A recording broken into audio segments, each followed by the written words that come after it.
Uma pessoa ficou agarrada no trânsito mais do que o normal e isso foi o suficiente para arruinar o seu dia. Um projeto deu errado no trabalho e alguém descarregou toda a sua frustração e raiva no companheiro quando chegou em casa. Um colega perdeu o prazo para enviar um e-mail e com isso o chefe explodiu e causou a maior confusão no escritório. Reconheceu alguma dessas situações ou tem outros exemplos que se aproximam delas? Então você já está familiarizado com o conceito de controle emocional ou, nesses casos, com a falta dele. Uma pessoa que não sabe identificar e lidar com os seus sentimentos e emoções acaba vivendo de forma instável e nada saudável. Ela se torna refém das situações cotidianas e não sabe lidar com problemas e imprevistos. Se tudo está dando certo, ela é amável, fácil de lidar e consegue entregar o máximo em termos de produtividade e resultados. Porém, se algo sai dos eixos ou surge algo inesperado no caminho, ela perde o controle e fica frustrada, nervosa e desconta suas emoções negativas em tudo que é possível. Mas o que é controle emocional? Controle emocional é a capacidade que alguns indivíduos têm de compreender melhor seus sentimentos e emoções desde a sua primeira origem e, com isso, conseguir agir de forma mais calculada e razoável, sem se deixar levar por impulsos e pensamentos ou influências negativas. Quando se fala em controle emocional, muita gente logo pensa em uma pessoa fria que consegue passar pelas mais diversas situações sem demonstrar sinais de fraqueza ou de impacto em seu humor e sua rotina. Mas não é bem assim.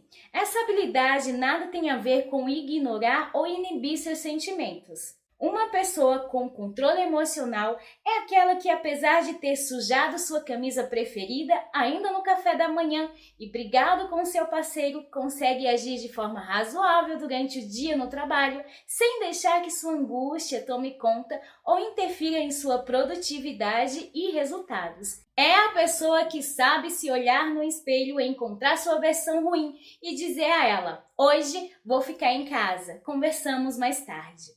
O homem sempre procurou a liberdade. A liberdade está no cerne das aspirações humanas. Através dela, podemos criar, pesquisar, construir, conhecer novos ambientes, expressar ideias, gerenciar os pensamentos e administrar sentimentos. A liberdade é a coroa do prazer de viver e o alicerce da personalidade saudável. Existiram escravos que foram libertados e homens livres que se tornaram escravos. Qual a explicação desse paradoxo? Os que foram livres sendo escravos eram livres interiormente. Os que se tornaram escravos sendo livres foram escravos no mundo dos seus pensamentos e no território das suas emoções. Sem a liberdade, o ser humano deixa de sonhar e esmaga seu encanto pela existência. Você pode ser um rei sem trono desde que tenha a coroa da liberdade. Apesar da liberdade ser vital para o homem, ele sempre foi vítima de algum tipo de prisão. As cadeias, a escravidão, o autoritarismo político, a exploração sexual, o cerceamento dos direitos fundamentais, a dificuldade de liderar o mundo psíquico, a ansiedade, a angústia, as fobias e outros transtornos emocionais são exemplos de restrição de liberdade que feriram nossa história. Contudo, pergunto-lhe: qual é a maior prisão do mundo? É aquela que aprisiona o ser humano externa ou internamente? Sem sombra de dúvida, é aquela que algema a alma, que controla a inteligência. Você pode perder dinheiro, prestígio social, um emprego ou romper um relacionamento afetivo e ainda assim preservar uma grande capacidade para lutar, recomeçar tudo e superar sua perda. Todavia, se perder sua liberdade, o mundo se tornará pequeno demais para você, pois estará algemado pelo sentimento de vergonha, de culpa e de incapacidade. E é sobre essa prisão que iremos falar hoje, sobre a prisão da emoção.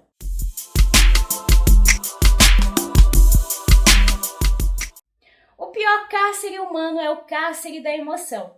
Normalmente, quem aprisiona a emoção são os pensamentos de conteúdo negativo, estressante e ansioso. Construímos sociedades democráticas, mas o homem moderno não é humilde e livre. Nenhum ser humano também é completamente saudável. Todos temos algum tipo de doença psíquica e algum grau de dificuldade para administrar nossos pensamentos e emoções. Quem controla todos os pensamentos que se passam no mundo da sua mente? Pois construímos pensamentos absurdos que não temos coragem de verbalizar. Quem é senhor pleno de suas emoções? Todos produzimos sentimentos que não gostaríamos de confeccionar, tais como raiva, medo, humor, tristeza e insegurança. Mas eles são produzidos fora do controle da vontade consciente do eu. Todas as coisas que obstruem nossa inteligência funcionam como cadeias conscientes e principalmente inconscientes nos bastidores da construção da inteligência. Nem os grandes homens livraram-se de ter conflitos em suas vidas. Os pensadores na filosofia e nas ciências viveram crises emocionais e existenciais. Muitos deles produziram pinturas, esculturas, peças literárias, textos filosóficos e pesquisas científicas como tentativa de superação da angústia que os abatia. Diversos conflitos que encarceram nossas emoções ocorreram numa fase da infância em que nós não tínhamos defesas intelectuais. Alguns deles ocorreram apesar dos pais terem sido pessoas excelentes. É muito comum que os estímulos do ambiente ou uma atitude ou reação dos pais sejam inadequadamente interpretados pelos filhos, produzindo frustrações e causando-lhes importantes cicatrizes nos amplos terrenos do inconsciente. Portanto, é possível adquirir conflitos mesmo tendo vivido uma infância saudável. Além disso, o mundo moderno virou uma fábrica de pessoas estressadas. Até pessoas que desenvolveram uma personalidade sem grandes traumas podem, quando adultas, devido ao estresse profissional e social, desenvolver arquivos doentios na matrizes da memória. As pessoas mais responsáveis e aplicadas estão mais sujeitas ao cárcere da ansiedade. Superar os cárceres psíquicos que são construídos ao longo de nossa trajetória deve ser a grande meta da inteligência. O pior prisioneiro é o que não enxerga os seus próprios limites. O pior doente é aquele que repressa suas emoções e tem medo de admitir suas fragilidades, fracassos e momentos de insegurança. É mais fácil conquistar fortuna do que sabedoria. Quem é sábio? Sábio não é a pessoa que não erra, não se frustra e nem sofre perdas, mas é aquele que aprende a usar suas dificuldades como alicerce da sua sabedoria. Que destino você dá para seus erros? O que você faz com as dores emocionais que vivencia? Elas os constroem ou o destroem? Infelizmente, raras vezes somos eficientes em dar um destino lúcido às nossas falhas e sofrimentos. Sabemos lidar com os sucessos, mas estamos despreparados para as derrotas. Sabemos lidar com as alegrias, mas com a tristeza e com a ansiedade não é bem assim. Você sabe quantos segundos temos para debelar um foco de tensão emocional para que ele não seja registrado de maneira doentia na memória? No máximo 5 segundos. Mas, infelizmente, somos lentos para nos proteger. A maioria das pessoas nem sequer sabe que precisa proteger suas emoções. Elas fazem seguro da casa, do carro, colocam grades nas janelas, mas não têm nenhuma proteção no mais importante e delicado território, que é o território da emoção. Muitos executivos, empresários e profissionais liberais têm alta conta bancária, mas um grande déficit emocional. São ótimos para ganhar dinheiro, mas péssimos para conquistar a tranquilidade. Muitos são controlados pela hiperprodução de pensamentos antecipatórios, vivem sofrendo por problemas que ainda não aconteceram. O tão comum ansiedade. Eles têm bons motivos para ser alegres, mas são ansiosos, excessivamente preocupados e angustiados. São excelentes profissionais, mas não sabem cuidar de sua qualidade de vida. A ansiedade bloqueia o desfrute do seu sucesso financeiro. Muitos tornaram-se ricos e miseráveis. Alguns comentaram que compreenderam que o sucesso profissional sem o sucesso emocional podia ter valor para os outros, mas não para si mesmos. Muitos tiveram de conquistar habilidades para superar as armadilhas da emoção e reaprender a sorrir, ser espontâneos, seguros, confiantes. Alguns têm sucesso intelectual, conquistam cultura e títulos acadêmicos, mas não sabem navegar com sabedoria nas agitadas águas da emoção. Os obstáculos profissionais, as contrariedades sociais, as ofensas e críticas facilmente invadem-lhes a emoção e roubam-lhes a serenidade. Há pessoas que sabem governar um país, um estado e uma cidade com grande capacidade, mas são atormentadas dia e noite por pensamentos negativos. Se você não criticar suas ideias negativas, elas farão parte da colcha de retalhos da sua personalidade. Devido à complexidade da mente humana, é muito difícil falar de maneira detalhada de cada cárcere a que a emoção pode se submeter, a não ser que se escreva uma enciclopédia que poucos terão ânimo de ler. Há muitos tipos de drogas e não apenas a química, que trucida a liberdade e faz a emoção se submeter à pior prisão do mundo. A droga do medo, do sistema social, da paranoia da estética, do consumismo, da competição predatória, do preconceito, da rigidez, do orgulho cego, da necessidade de se estar sempre certa, dos transtornos psíquicos. A vida é o maior espetáculo no palco da existência. Devemos ser diretores do script de nossas vidas, mas temos de saber que jamais conseguiremos controlar todos os atores e todas as variáveis desse complexo palco. Viver é uma aventura e saber viver é uma arte. Por isso, grandes homens no mundo cultural e financeiro podem ser meninos na intrigante arte de viver. O homem moderno está preocupado em conquistar espaço profissional, cursar uma boa escola e fazer exercícios para manter seu corpo em dia. Todavia, atropela-se na escola da vida. Se quisermos aprender a ser especialista na arte de viver, precisamos fazer um treinamento diferente, fazer uma faculdade de inteligência. Consumir informações fast food prontas e rápidas não desenvolve as áreas da personalidade nem rompe os cárceres da emoção. Precisamos fazer um laboratório intelectual e prático das funções mais importantes da inteligência, da educação da emoção, da superação de desafios profissionais, do desenvolvimento da qualidade de vida, da reedição de algumas áreas do filme do inconsciente. Fazer essa faculdade de inteligência, aprender a gerenciar os pensamentos e navegar nas sinuosas águas da emoção. É treinar-se autor de sua história e não vítima dela. Caso contrário, teremos problemas para tomar decisões e ter espírito empreendedor, segurança e autoestima. Poderemos sonhar, mas teremos grande dificuldade de materializar nossos sonhos. Ninguém pode ser livre e feliz se for prisioneiro de si mesmo.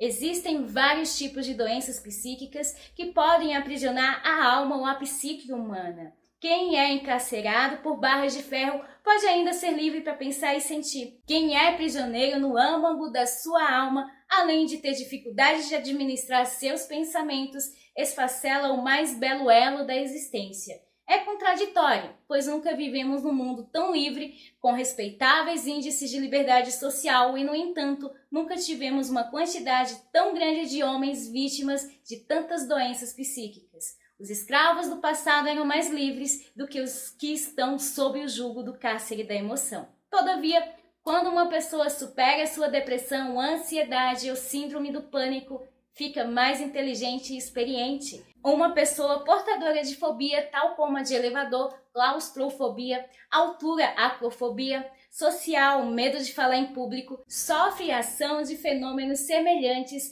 aos de um dependente. Diante de um elevador ou de uma reunião social, detona-se o gatilho da memória, gerando reações angustiantes que fecham os territórios de leitura da memória e travam sua capacidade de pensar. A única coisa que interessa a ela é sair do ambiente estressante. Quanto mais tempo ficar, mais intensificará a sua ansiedade, que será canalizada para produzir diversos sintomas psicossomáticos, como suor excessivo, taquicardia, respiração ofegante.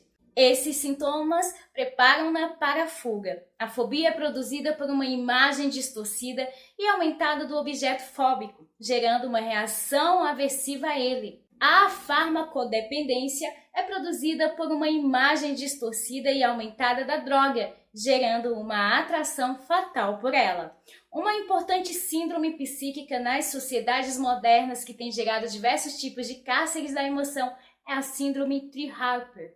Ela recebe esse nome porque representa 3 funções importantes da personalidade, mas que foram desenvolvidas exageradamente. A primeira, a hipersensibilidade emocional. A segunda, hiperprodução de pensamentos. A terceira, a hiperpreocupação com a imagem social. A hipersensibilidade emocional faz com que uma pessoa viva a dor dos outros, se preocupe com todo mundo, menos consigo mesma. Sofra intensamente quando ofendida e tenha impacto diante de pequenos problemas. A hiperprodução de pensamentos representa a síndrome SPA, que é a síndrome do pensamento acelerado. Portanto, a síndrome Treehopper contém a síndrome SPA. A síndrome SPA gera fadiga excessiva devido ao roubo de energia cerebral provocado pelo excesso de pensamentos, ansiedade, déficit de concentração, déficit de memória e insatisfação diante da rotina. A hiperpreocupação com a imagem social faz com que uma pessoa espere muito dos outros, gravite em torno do que dizem e pensam dela. Uma pequena rejeição ou crítica é capaz de estragar o seu dia ou a semana. Normalmente, as pessoas portadoras da síndrome Treehopper são as melhores pessoas da sociedade. São ótimas para os outros, mas péssimas para si mesmas. Por terem menos defesa, ficam mais expostas aos transtornos emocionais, como a depressão e a ansiedade. É difícil encontrar uma pessoa que saiba proteger sua emoção e, ao mesmo tempo, gerencie seus pensamentos com habilidade. As crianças conhecem cada vez mais o imenso espaço e o pequeno átomo, mas não conhecem a construção da inteligência e o funcionamento da sua própria mente. Essa carência de interiorização educacional faz com que elas percam sua melhor oportunidade de desenvolver as funções mais profundas da inteligência, a capacidade de pensar e refletir sobre si mesmas, a capacidade de analisar seus comportamentos, perceber suas consequências, a capacidade de se colocar no lugar do outro, a capacidade de se autocriticar, reconhecer seus limites e dar respostas maduras para suas frustrações. É preciso revolucionar nossas relações sociais. Infelizmente, pais e filhos, professores e alunos, bem como executivos e funcionários, têm dividido o mesmo espaço físico, respirando o mesmo ar, mas estão vivendo em mundos totalmente distintos. Educar não é informar, mas formar pensadores, homens que pensam. Um filho bem comportado, um aluno com um bom rendimento nas provas e um funcionário que segue rigorosamente as normas da empresa não quer dizer que sejam psiquicamente saudáveis, criativos, seguros e que saibam dar respostas inteligentes em situações tensas. Somente quem desenvolve as funções mais importantes da inteligência tem uma vacina segura contra o cárcere da emoção. Alguns jovens só conseguem perceber algo errado em suas vidas quando se tornam adultos frustrados, cujos sonhos foram enterrados nos becos das suas histórias. Alguns pais só conseguem perceber sua crise familiar depois que suas relações com seus filhos estão esfaceladas. Alguns profissionais só conseguem perceber que perderam o encanto pelo trabalho quando percebem que ir para o trabalho é um martírio. Alguns usuários de drogas só percebem que estão dependentes quando estão destruídos física, social e emocionalmente. Observe que um barulho no carro nos perturba e nos faz ir ao mecânico, mas muitas vezes nosso corpo grita através de fadiga excessiva, insônia, compulsão, humor triste, dores musculares, dores de cabeça e outros sintomas psicossomáticos e não procuramos ajuda. Você ouve o inaudível, a voz do seu corpo e da sua mente? Ou só ouve o que é audível? Alguns só ouvem a voz dos seus sintomas quando estão no hospital, infartando, quase mortos, completamente aprisionados pelas drogas. Seja inteligente, respeite sua vida, opte pela vida. A vida humana não suporta ser aprisionada. A liberdade é um embrião que habita na alma humana e não pode morrer. Se a liberdade perece, ainda que pela busca de um certo prazer, um caos na emoção é o resultado. O homem moderno está frequentemente doente em diversas áreas da personalidade. Não vive cada manhã como um novo espetáculo, nem contempla o prazer nos pequenos eventos da vida. Entulha de lixo sua memória e adquire uma série de conflitos em sua personalidade. Vivemos a vida como se ela fosse interminável. Mas entre a meninice e a velhice há um pequeno intervalo de tempo. Olhe para a sua história. Os anos que você já viveu não passaram muito rápido? Para as pessoas superficiais, a rapidez da vida as estimula a viverem destrutivamente sem pensar nas consequências dos seus comportamentos. Para os sábios, a brevidade da vida os convida a valorizá-la como um diamante de inestimável valor.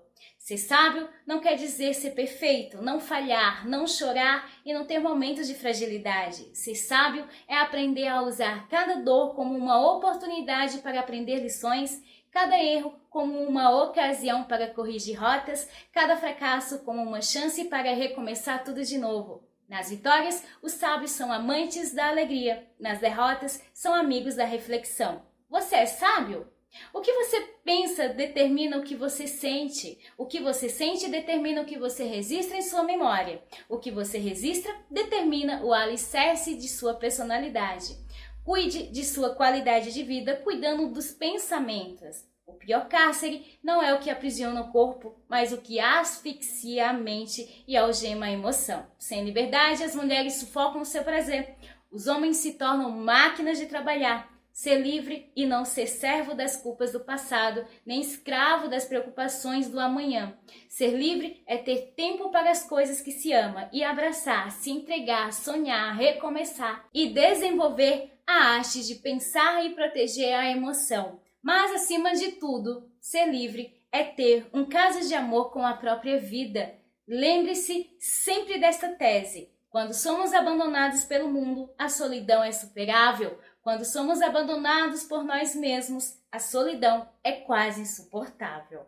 E eu vou deixar aqui uma dica de livro para você que quer saber mais sobre esse cárcere da emoção, esse cárcere emocional que estamos vivendo no dia de hoje. Inclusive, essa dica de leitura, essa dica de livro, esse livro surgiu aí, serviu como também um dos que serviu como base para o título do vídeo de hoje. E o livro é esse aqui, Prisioneiros da Mente, de Augusto Cury. Você que não leu ou que já leu, me conta aqui no comentário. Se você não leu, corre para ler, porque com certeza você vai gostar, tá bom? E você que não é inscrito aqui no canal, já se inscreve aqui no botão se inscrever para você ficar por dentro sempre que postarmos um novo vídeo. Postamos poucos conteúdos, postamos poucos vídeos, porque aqui damos valor à qualidade do que quantidade. Então, já que postamos poucos vídeos, já se inscreve e já ativa o sininho para assim você receber a notificação de quando postarmos conteúdos aí para você, tá bom? E se você gostou desse vídeo, compartilha com teus amigos, compartilha com alguém que você acha que vai se beneficiar desse conteúdo, tá bom? Você me conta aqui embaixo, gostou? Me conta aqui embaixo, deixa sugestão, vou ler cada um de vocês, deixa sugestão aí para próximos vídeos, quem sabe, tá bom? Eu fico por aqui deixando um forte abraço e agradecendo a você que ficou comigo até esse momento. Um grande abraço e nos vemos no próximo vídeo.